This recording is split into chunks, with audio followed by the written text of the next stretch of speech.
Bonjour, bonsoir, bienvenue sur la chaîne du Sorcereur. Et aujourd'hui, je vais faire un sujet sur un des personnages. Je pense que c'est peut-être le personnage de l'histoire du foot dont j'ai le plus d'antipathie. L'homme aussi, c'est quelqu'un que je regarde avec un certain regard parfois parce que bon, je dois vous avouer que j'ai hésité pendant de longues semaines avant de me dire est-ce que je fais le sujet sur le boy là. Est-ce que j'en parlais même encore avec un ami hier, il m'a dit ah, faut le faire parce que je sais que toi tu as une analyse trop sur depuis quand tu nous parles de ce personnage là, c'est toi qui m'as éclairé, il m'a souvent dit que je devais éclairer beaucoup sur le personnage que vous voyez là. Et je dois vous avouer, parce que j'ai une forte antipathie, je ne veux pas être insultant dans la vidéo. Je veux essayer de trucs, mais je me connais. Quand souvent je pars en diatribe, c'est, c'est truc.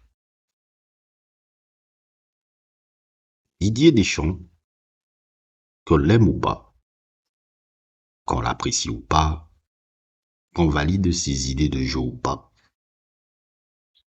Didier Deschamps est peut-être le plus grand personnage de l'histoire du foot français. Je ne dis pas l'un, peut-être le. Didier Deschamps représente la France qui gagne, dans tous les sens du terme. C'est paradoxal un peu ce que vous dites. Mais quand on voit France victoire, que ce soit en club ou en sélection, c'est ce gars qui est au centre de tout ça.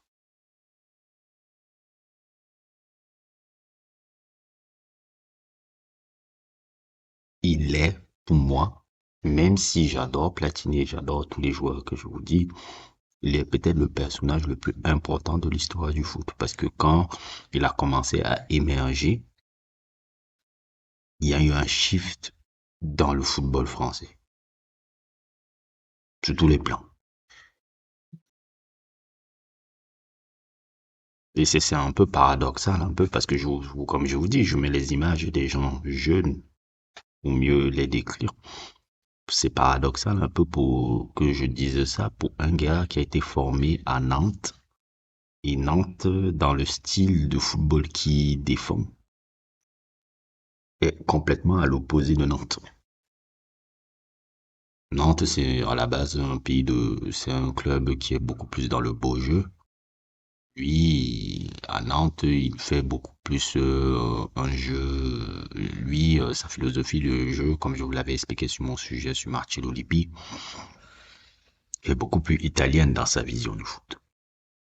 C'est assez paradoxal. Et d'ailleurs, même quand on regarde un peu son parcours, non pas que je veux faire un peu un parcours Wikipédia et tout, mais je veux quand même aller dans les grandes lignes un peu de son parcours, un peu Deschamps, à la base aussi, ce qui est très truc dans la mentalité qu'il a. C'est pas quelqu'un qui vient du foot, à la base, ce gars-là. C'est-à-dire que c'est pas un mec qui a un mindset de footballeur à la base. Il a grandi à Bayonne, et pour les fans de rugby et tout, Bayonne est une région où c'est beaucoup plus le rugby qui est important que le foot. Je pense même qu'il aspirait beaucoup plus à une carrière de rugbyman que de footballeur à la base.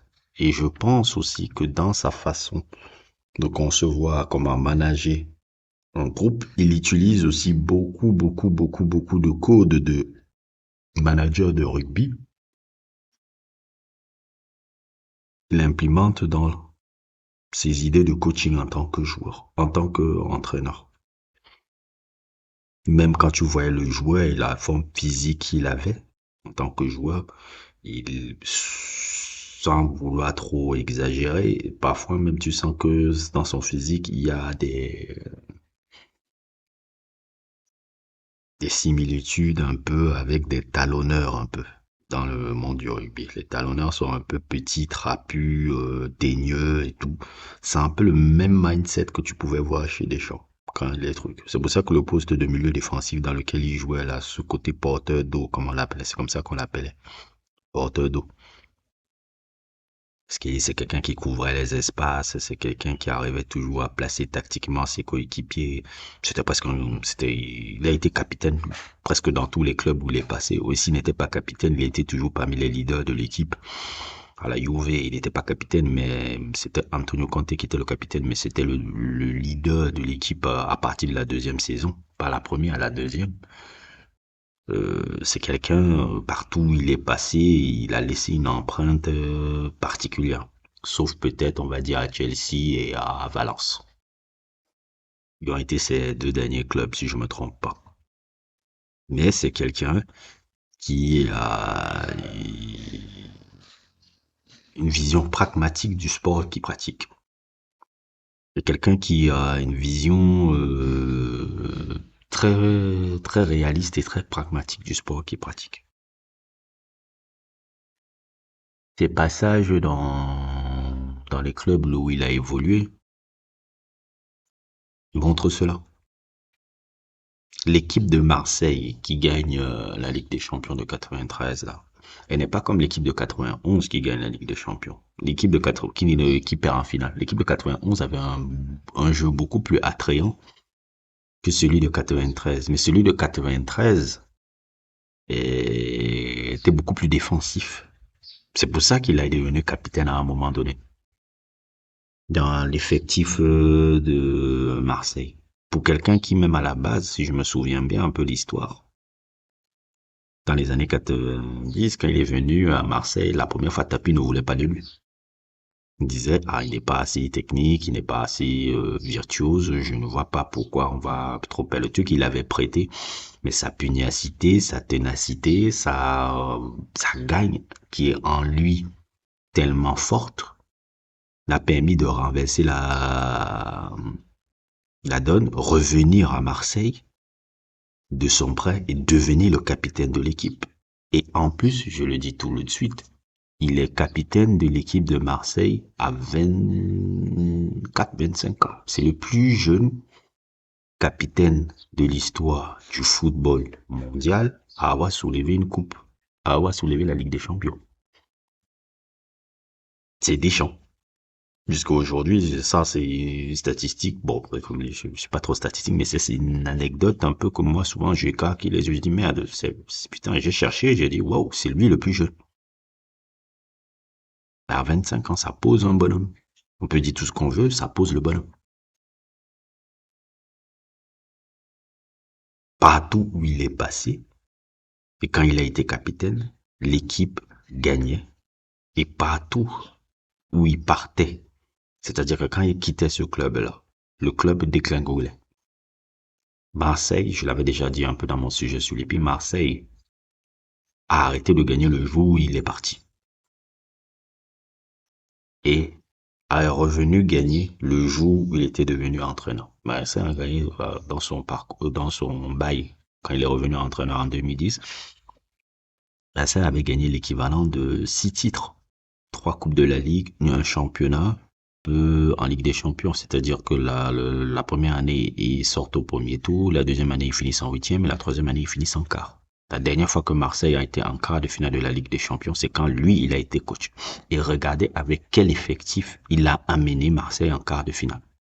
Le quart de finale qui perd vraiment de manière normale contre le Bayern. Là. Ça, là, c'est toujours Deschamps. La Juve, quand la Juve le vend à Chelsea, lui qui était parmi les leaders de l'équipe, pendant 5 ans, la Juve ne gagne rien. Pendant 5 saisons, alors que la Juve a Zidane, Del Piero. La Juve ne gagne absolument rien pendant 4-5 saisons. L'équipe de France. L'équipe de France gagne la Coupe du Monde 98 et l'Euro 2000. Quand il part, la France ne gagne plus rien. Alors qu'il y a Zidane, Thierry Henry et tout le patate et tout le tintouin. La France ne gagne à rien jusqu'à quand il revient sélectionneur et que la France recommence à gagner des titres. Ce genre de gimmick là que je revois toujours dans l'histoire de Deschamps me fait dire que ce n'est pas du hasard. Il y a quelque chose, c'est ce mec là qui certes pour les amoureux de foot comme moi peut paraître un peu désuet parce qu'on ne voit pas vraiment ses qualités intrinsèques de footballeur qui ont l'air inexistantes un peu par rapport à son style. Mais nul ne peut nier le fait qu'il y a un impact dans chacune équipe où il est passé. C'est impossible de dire ça. C'est impossible de ne pas le voir. Maintenant, le problème que j'ai généralement dedans, enfin, même un peu de passer à un autre truc, je le dis tous les jours, hein, France 98, hein, c'est pas l'équipe de Zidane, hein, France 98, c'est l'équipe de Deschamps. France 98, c'est la victoire de Deschamps.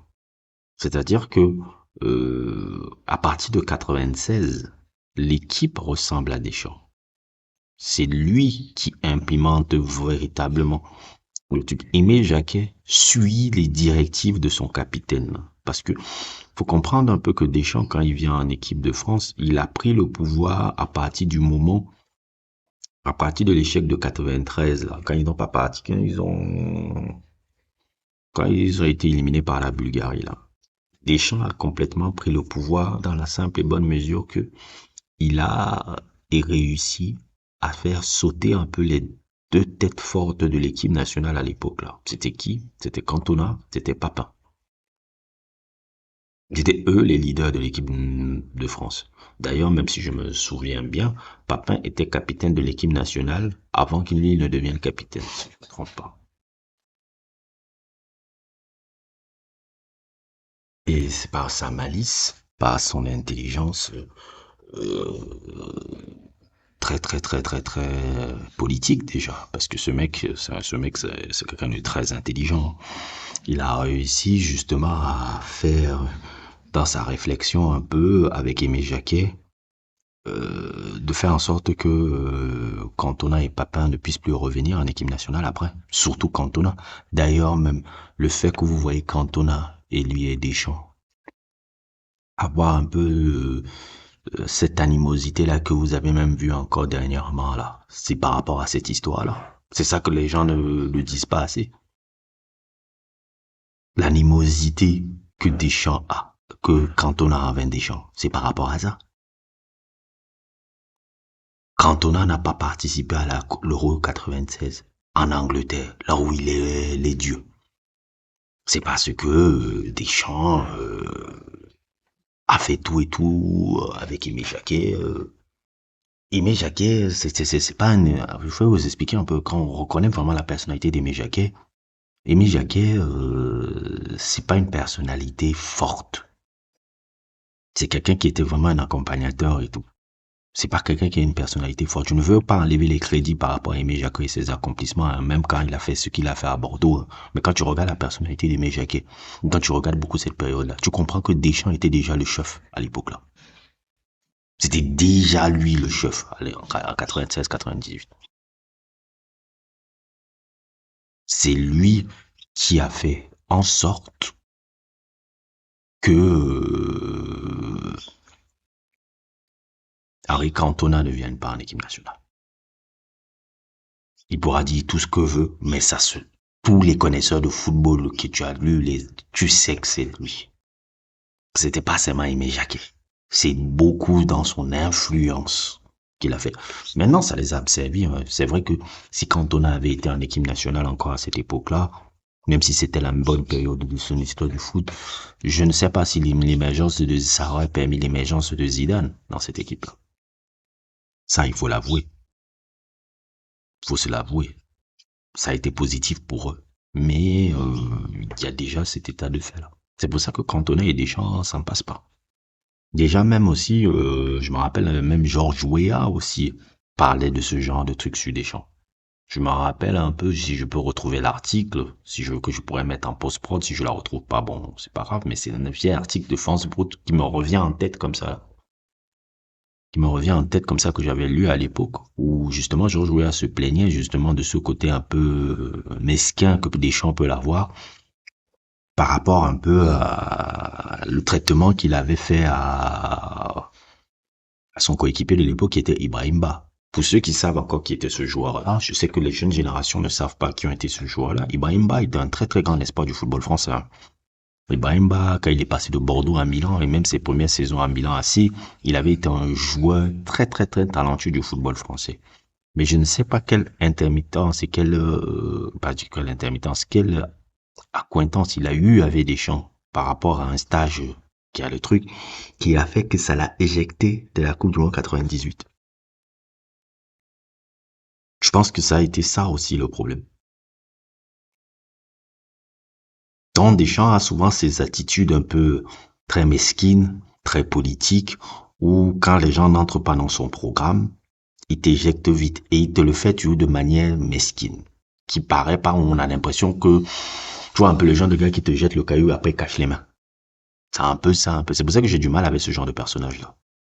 Parce que un grand gagneur qu'il est, il n'hésite pas à faire abattre ses ennemis.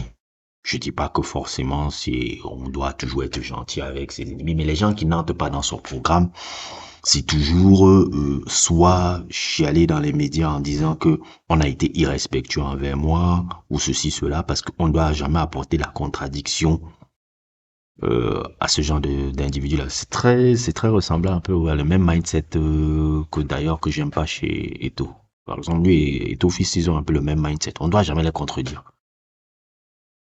Vous êtes qui, Dieu? Si vous faites quelque chose de mauvais, on vous contredit. Je n'ai jamais compris ça. Et c'est la même chose que Deschamps renvoie. C'est la même chose que Deschamps. On ne doit jamais rien questionner. Et souvent, Riolo le dit aussi, je dis pas que c'est forcément vrai, c'est vrai que le nom de Deschamps revient toujours dans les affaires les plus louches du football. Je ne veux pas accuser de quelque chose, je n'accuse de rien. Mais c'est vrai que quand tu regardes son histoire, dans toutes les affaires les plus louches de l'histoire du foot, que ce soit français ou mondial, il est toujours pas loin. Royolo en parle tout le temps. Que ça soit avec Marseille, que ce soit avec l'Italie avec la créatine, l'Italie avec la Juve et la créatine. Il y a toujours des... Il est pas loin des histoires comme ça. Et aussi Naïsna. Apparemment, Naïsna, il était au courant que les gars allaient faire la grève et que les mecs, il a laissé le truc de la situation pour que ça puisse permettre vraiment à ce qu'ils prennent l'équipe de France pour qu'ils puissent avoir une chance en équipe de France, en fait. Ça, c'est quelque chose que je retrouve beaucoup, qu'on retrouve beaucoup aussi dans l'histoire de ce gars-là. Je ne dis pas que je ne veux pas sous-entendre qu'il fait partie des trucs, mais quand même, c'est à noter de voir que dans les histoires les plus louches du football français, son nom réapparaît toujours. Son nom apparaît toujours à côté. Pas loin. C'est à noter. Je ne dis pas que il a été corrompu. Il faut pas qu'il commence à venir faire des trucs. Non, je n'ai pas dit que tu es corrompu. Je n'ai pas dit que tu es truc. Mais je dis, c'est quand même bizarre que ton nom revient tout et ton nom est toujours parmi les histoires comme ça. C'est particulier. Donc, c'est un personnage que je trouve foncièrement antipathique. Même si c'est un immense champion, c'est un personnage que je trouve foncièrement un peu antipathique et truc. Maintenant, c'est vrai que depuis qu'il a repris l'équipe de France, on ne peut pas nier l'impact en termes de résultats bruts sur ce que l'équipe de France a depuis le truc. Et je le dirais de ceci, hein. La France est la meilleure nation du foot de sélection depuis 6 ans.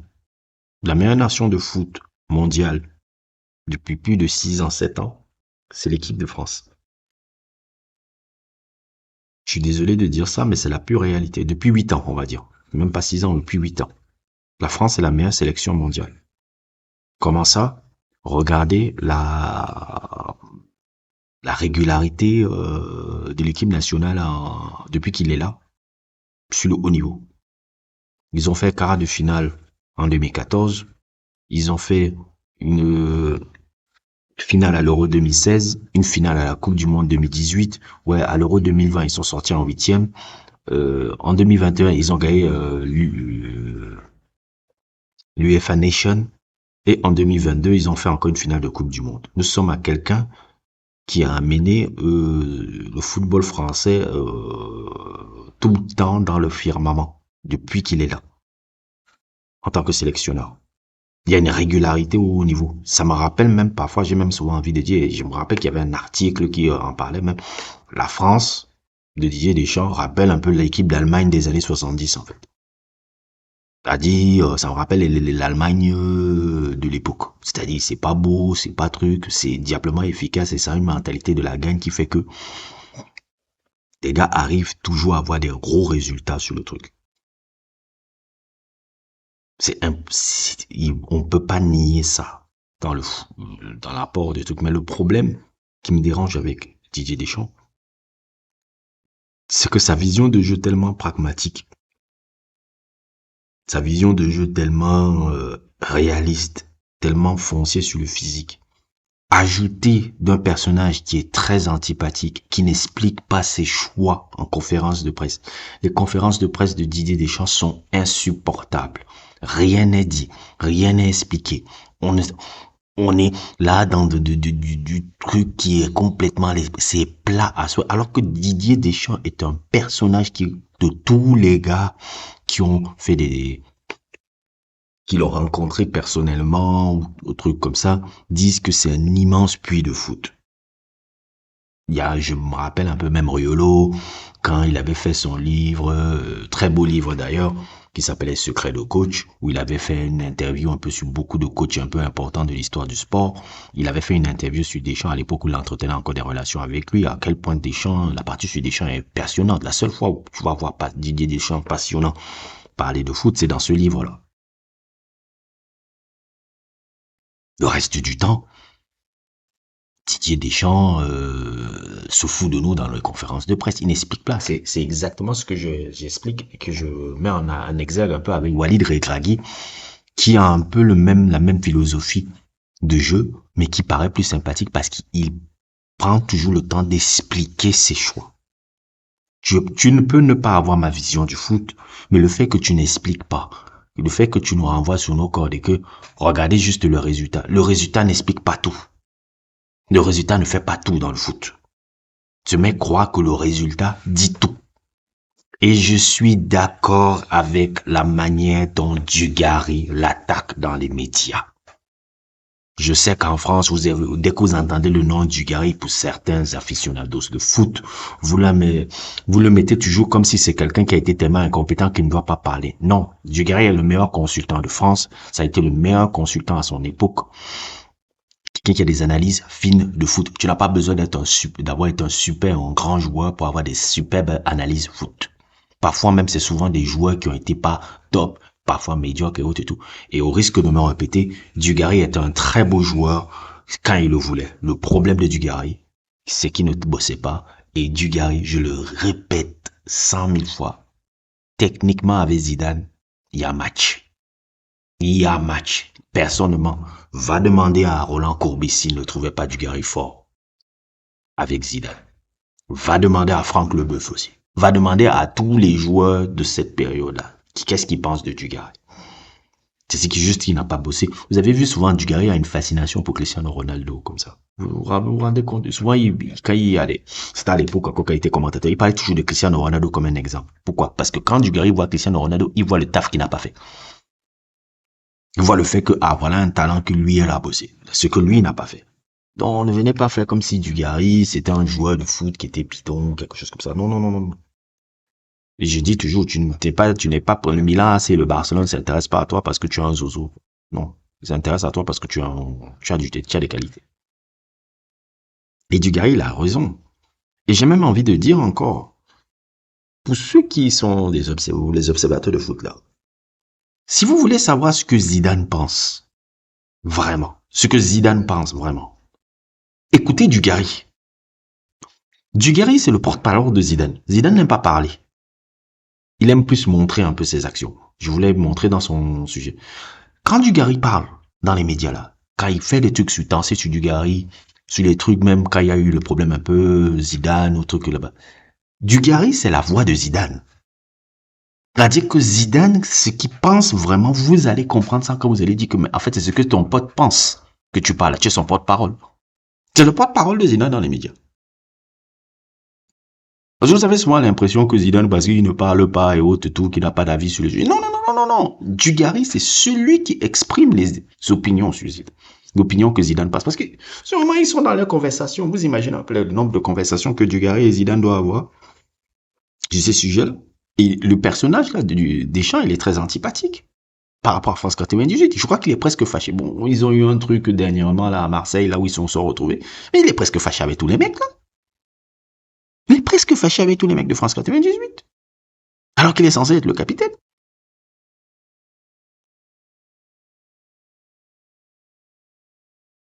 Ce mec-là veut nous expliquer que le résultat raconte tout. Et c'est superbement agaçant. Deschamps vient d'avoir à ses mains la plus belle génération en termes de talent individuel du football français.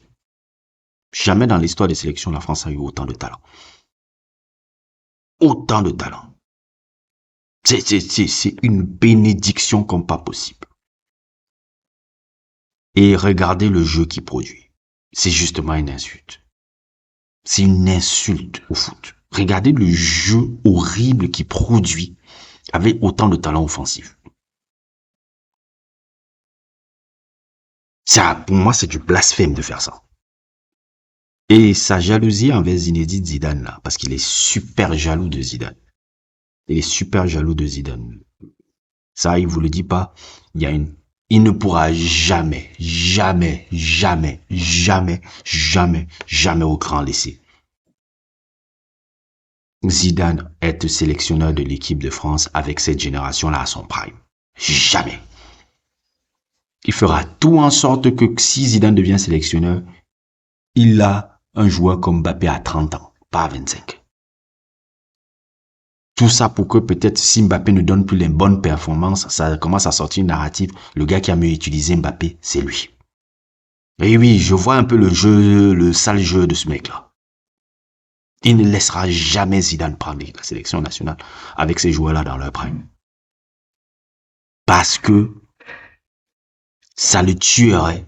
Il sait que si Zidane est sélectionneur, il n'aura besoin que d'une petite victoire. Même pas forcément en Coupe du Monde, d'une petite victoire alors.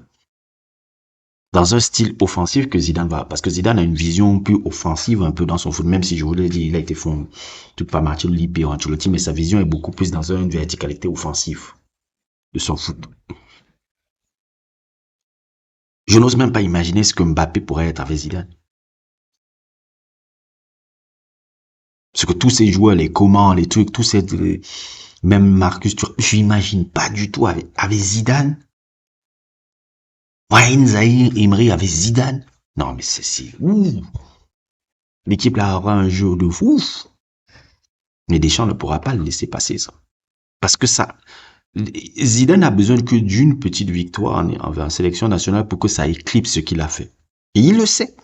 Il sait que l'amour des Français, et je prends à témoin mes observateurs du football français et mes abonnés, parce que j'ai beaucoup d'abonnés en France, la grande majorité sur mes 111 abonnés, il y a beaucoup de la moitié, un peu plus de la moitié qui sont mon public qui est en France. Je vous le exhorte de me le dire en commentaire si vous pouvez le faire. Si Deschamps est autant aimé que Zidane, malgré toutes les victoires qu'il a rapportées dans votre pays, qui vous aimez, il le sait. Il sait que l'amour que vous avez pour ce mec-là est tel que il n'aura besoin que de faire même pas le 1 centième de son accomplissement pour que ça éclipse qui il est. Ça éclipse ce qu'il a fait. Et ça, il ne peut pas le supporter. 98, il n'a pas supporté le truc sur Zidane. Parce que Zidane aussi, il faut l'avouer, la compétition de Zidane n'est pas si grande que vous le voulez passer. Je l'ai déjà dit sur mon sujet. À part la finale, Zidane passe au truc. Et Zidane a failli même faire que l'équipe sorte en huitième. Avec son carton rouge un peu pas intelligent contre l'Arabie Saoudite. Il le sait. Il le sait. Il va pas laisser. Il va pas laisser. C'est impossible qu'il laisse ça. Là, l'Euro là, se prépare avec une équipe de France encore en forme. L'équipe de France est bien partie encore peut-être pour la gagner. Avec la manière dont les trucs. Mais c'est dommage. Moi, je veux bien que Deschamps aussi me montre qu'il peut proposer un autre jeu. Le jour où il propose un autre style de jeu, un autre truc là, je suis OK. Hein. Je suis OK pour ça. J'accepterais, je dis, ah, Deschamps s'est adapté, il a proposé un jeu offensif. OK, cool. Mais comme je sais que le personnage il est tellement pragmatique qu'il ne va pas le faire, je me dis, bon, voilà quoi. Non, on peut pas le nier. On peut pas le nier, c'est un grand personnage de l'histoire de ce sport-là, du sport français. Ça, je peux pas le nier. Le personnage le plus important de l'histoire du foot français. Ça, je peux pas le nier. Regardez ce qu'il a fait avec Monaco, même aussi, j'ai failli oublier, même Monaco, la finale de Ligue des Champions. Non, on a fait un grand coach. On a fait un grand personnage. Mais le personnage est antipathique. Mais le personnage sort par les trous. Non, le personnage, regardez ce qu'il dit en fin de match de finale d'une Coupe du Monde comme ça, là, où qui a marqué tous les spectateurs du monde entier. Il dit, j'aurais préféré 4-0. Qu'est-ce que c'est ces histoires-là? Comment tu peux dire des choses pareilles? C'est-à-dire un manque de respect complètement pour les spectateurs. On n'en a rien à foutre de nous, les spectateurs qui regardent. Tout ce que nous, on doit voir, c'est la victoire. Parce que c'est la victoire qui fait que... Non, il n'a rien compris à ce sport. Pas qu'il n'a rien compris à ce sport, je peux pas dire ça, mais... Il y a quelque chose qu'il n'a pas compris. Tu penses que tout le temps... Les gens ne te mettront jamais à la valeur de l'histoire que tu veux être. Ils ne te mettront jamais à la valeur, là. Par rapport à ton antipathie, là. Ils ne te mettront jamais. Je le dis, Deschamps, là, tu ne seras jamais dans la dimension que tu cherches, là. Je sais quelle dimension tu cherches. Tu ne seras jamais mis là-bas. Jamais. Ta négation du foot, là, insupportable, là, on ne te mettra jamais là-dedans. Allez voir comment on parle de Herrera. C'est un grand personnage du foot, hein. Mais regardez comment on parle de lui. Je ne pense pas. Je pense que Arrigo Sacchi est beaucoup plus célébré que Herrera. Beaucoup plus. Je crois que c'était tout ce que j'avais à dire un peu sur le personnage. J'ai essayé de faire un peu un truc un peu très global, un peu sur Didier Deschamps, un peu, peut-être j'ai oublié des choses, mais voilà un peu ce que j'ai à penser. C'est un personnage très agaçant, mais très important aussi du football. Et j'espère qu'avec mon truc, un peu, ça a pu intéresser un peu certains gens un peu par rapport à ça. N'hésitez pas à liker, n'hésitez pas à vous abonner et à plus pour d'autres aventures.